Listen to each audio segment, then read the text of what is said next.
Recruit ചെയ്തിരിക്കുന്നത്. യഥാർത്ഥ കാരണങ്ങളിലേക്ക് പോകാതെ ഒരു വിലയിരുത്തലും നടത്താതെ ഇത് എളുപ്പമാണല്ലോ. വോട്ട് ചോരി എന്ന് പറഞ്ഞാൽ മറ്റു കാര്യങ്ങളിലേക്ക് പിന്നെ അന്വേഷിക്കേണ്ട കാര്യമില്ല. വോട്ടർ പട്ടികയിൽ മുഴുവൻ ക്രമക്കേടായിരുന്നു, തെരഞ്ഞെടുപ്പ് അട്ടിമറിയാണ് ബീഹാറിൽ നടന്നത്. അതുപോലെ ഇത് ദീർഘവീക്ഷണമുള്ള ഒരു രൂപകൽപ്പനയായിരുന്നു. സഖ്യകക്ഷികൾ പോലും വില പേശരുത് എന്നുള്ള നിശ്ചയദാർഢ്യത്തിൽ എടുത്ത ഒരു തെരഞ്ഞെടുപ്പ് തന്ത്രം, അത് തെരഞ്ഞെടുപ്പ് അട്ടിമറി, അത് തന്നെയാണല്ലോ. ഇങ്ങനെയൊരു വിലയിരുത്തൽ മുമ്പ് ഒരു പാർട്ടിയും നടത്താത്തതാണ് കേട്ടോ. ആദ്യ ദിവസം തന്നെ മറ്റൊരു കാരണത്തിലേക്കും പോകാതെ ഒറ്റയടിക്ക് ഇത്രയും കാര്യങ്ങളിലേക്ക് വരിക എന്നൊരു തെളിവ് ഞങ്ങൾ പുറത്തുവിടുമെന്ന് പറയുന്നത് ഇത് ഒളിച്ചോട്ടമാണ്. ഈ തെരഞ്ഞെടുപ്പ് തോൽവിയിൽ നിന്നുള്ള ഒളിച്ചോട്ടമാണ് കോൺഗ്രസ് നടത്തുന്നത്.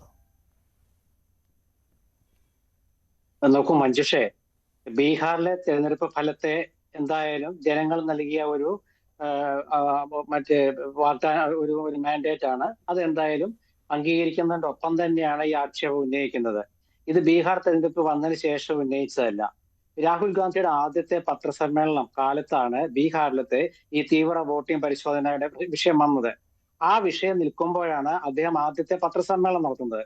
ആ പത്രസമ്മേളനത്തിൽ പറഞ്ഞ കാര്യങ്ങള്, മഹാദേവപുരയിലെ കർണാടകയിലെ കാര്യങ്ങളൊക്കെ പറഞ്ഞ കാലത്ത് അത് ഇലക്ഷൻ കമ്മീഷന് ഒരു മറുപടി പറയാൻ 10 ദിവസം വേണ്ടി വന്നു. അന്ന് അവർ പറഞ്ഞത്, അന്നോ അതിന്റെ പിറ്റേന്നോ അവർ പറഞ്ഞത് ഈ തള്ളിക്കളഞ്ഞു എന്നാ പറഞ്ഞത്. പിന്നീട് ഒരു പത്രസമ്മേളനം ജ്ഞാനേഷ് കുമാർ നടത്തിയത് 10 ദിവസത്തിന് ശേഷമാണ്. ആ പത്രസമ്മേളനത്തിന്റെ അവസ്ഥ നമ്മൾ കണ്ടതാണല്ലോ. അത് ഞാൻ ഇവിടെ വിശദീകരിക്കേണ്ട കാര്യമില്ലല്ലോ.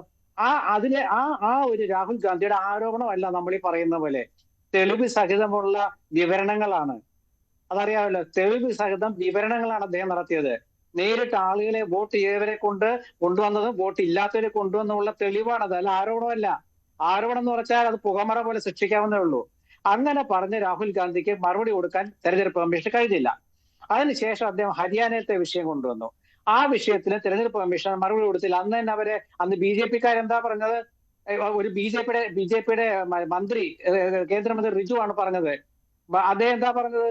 അതേ രാഹുൽ ഗാന്ധിയുടെ ആരോപണങ്ങളെ തള്ളുന്നതിന് പകരം വേറെ ചില കാര്യങ്ങളൊക്കെ ഉന്നയിച്ചിട്ട് പത്രസമ്മേളനത്തെ അറിയാമല്ലോ. അത് ഞാനിവിടെ വിവരിക്കുന്നില്ല, ഇതൊക്കെ ഞാൻ ഓർമ്മിപ്പിക്കുകയാണ്.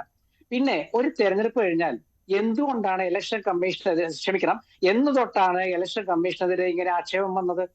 എന്ന് തൊട്ടാണ്? അത് ആദ്യം മനസ്സിലാക്കുക. ഇവിടെ നരേന്ദ്രമോദി 303 സീറ്റിൽ അധികാരത്തിലെത്തിയ കാലം ഉണ്ടായിരുന്നല്ലോ. അതിനുശേഷം കഴിഞ്ഞ തെരഞ്ഞെടുപ്പിൽ അദ്ദേഹത്തിന്റെ സീറ്റ് ഏതാണ്ട് 243 എത്തി.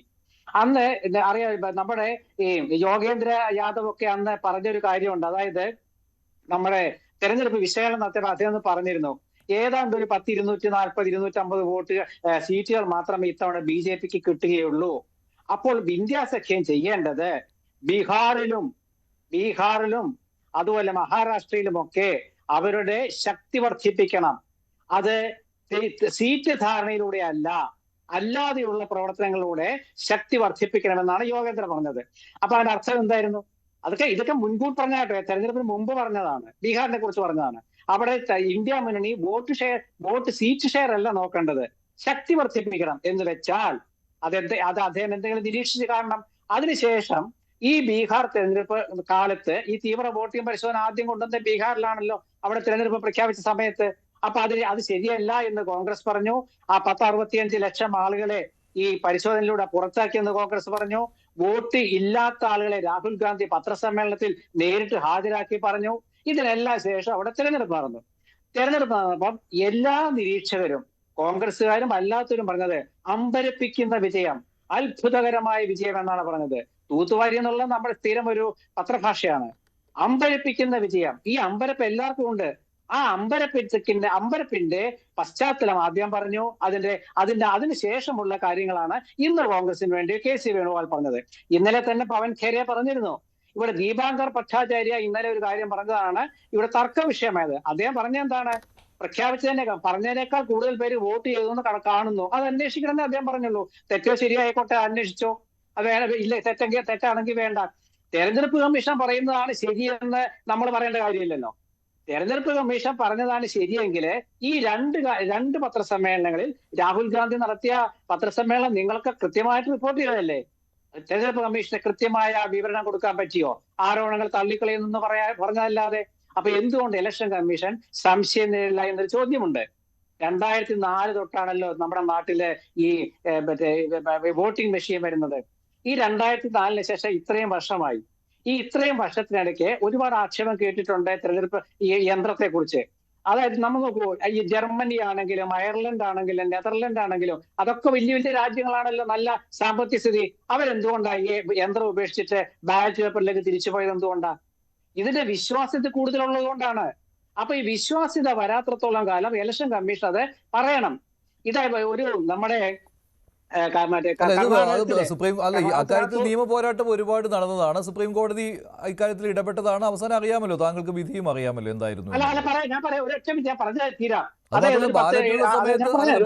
സമയത്തെല്ലാം കുറ്റമറ്റതായിരുന്നു. അല്ല, ഞാൻ ബാക്കിയുള്ള സമയത്ത് ആകെപ്പാടെ കള്ളോട്ട് മാത്രമേ പറഞ്ഞിരുന്നുള്ളൂ. വേറെ ഒന്നും ചെയ്യാൻ പറ്റില്ല. വോട്ട് ചെയ്ത് പെട്ടിയിടുകയല്ലേ. അല്ല കള്ളോട്ടും ഇത് ഇലക്ഷൻ കമ്മീഷൻ അല്ലേ സംശയം നിലയില്ലേ? കള്ളോട്ട് എന്ന് വെച്ചാൽ കള്ളോട്ട് ചെയ്യുന്ന ആളെ പിടിക്കാൻ പറ്റണം. അതാ രാഷ്ട്രീയ കക്ഷികളുടെയും പോലീസിന്റെയും ഒക്കെ ഒരു നിരീക്ഷണം ഉണ്ടായാൽ മതി. മറ്റേ അതല്ലല്ലോ. ഇപ്പൊ ഇവിടെ ഞാൻ പറഞ്ഞു കഴിഞ്ഞോട്ടെ. നമ്മുടെ കർണാടകത്തിലുള്ള 2010 കണ്ടാണ് മറ്റേ UPA ഭരണം അവസാനിക്കുന്ന സമയത്ത് കണ്ടാണ് ഒരു ശാസ്ത്രജ്ഞൻ, ഈ കാര്യങ്ങൾക്ക് അറിയുന്ന അദ്ദേഹത്തിന്റെ പേര് ഹരിപ്രസാദ് എന്നാണ് തോന്നുന്നു.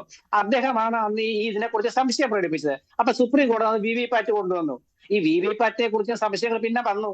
കാരണം ഈ യന്ത്രങ്ങളും ഈ സെറ്റ് ചെയ്യുന്ന താങ്കൾ പറയുന്നത് കേട്ടാൽ തോന്നും ഇവിടെ കോൺഗ്രസ് തെരഞ്ഞെടുപ്പുകളെ ജയിച്ചിട്ടില്ല എന്ന്.